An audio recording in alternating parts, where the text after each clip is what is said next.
गुनहगार बंदे की तौबा से अल्लाह पाक की खुशी। हज़रत मूसा अलैहिस्सलाम ने एक बार अल्लाह ताला से पूछा, ऐ अल्लाह, जब आपका कोई बंदा आपको पुकारता है तो आपको कैसे जवाब उसको देते हैं?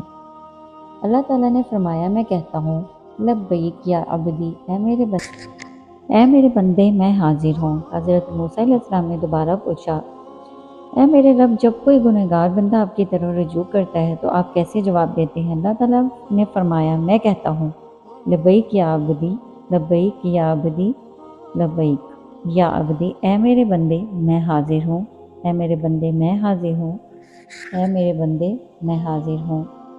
हज़रत मूसा अलैहिस्सलाम ने ताज्जुब से कहा, ऐ मेरे रब, जब कोई नेक बंदा पुकारता है तो इसे एक मर्तबा लब्बैक या अब्दी का जवाब मिलता है, जबकि गुनहगार बंदे को 3 मर्तबा लब्बैक या अब्दी कहकर जवाब दिया जाता है।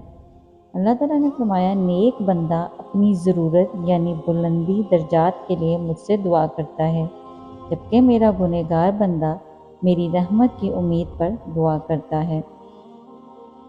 इस रवायत का मफ़हूम नबी करीम सल्लल्लाहु अलैहि वसल्लम के एक फरमान मुबारक से तकरीबन मिलता जुलता है। रसूलुल्लाह सल्लल्लाहु अलैहि वसल्लम ने यह मामला एक मिसाल देकर समझाया। एक बंदा किसी बियाबान रास्ते पर जा रहा है। इसके पास खाने पीने का एक सामान और एक सवारी है, जिस पर इसका तमाम सफ़र लदा हुआ है।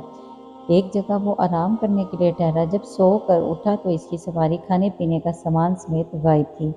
वो शख्स इंतहाई फिक्रमंद हुआ कि वो खाए पिए बगैर भी ज़िंदा नहीं रह सकता और सवारी के बगैर भी इतना लंबा सफ़र तय नहीं कर सकता।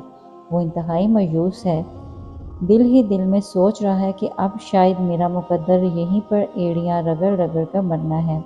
आप इस कैफियत का ज़रा तसव्वुर करें, फिर सोचें कि अगर इसे सवारी भी मिल जाए और खाने पीने का सामान भी मिल जाए तो वो किस कदर खुश होगा। जब कोई गुनहगार बंदा अल्लाह ताला की तरफ रुजू करता है तो अल्लाह ताला को इससे ज़्यादा खुशी होती है जितनी खुशी उस मुसाफिर को सामान मिलने से हुई।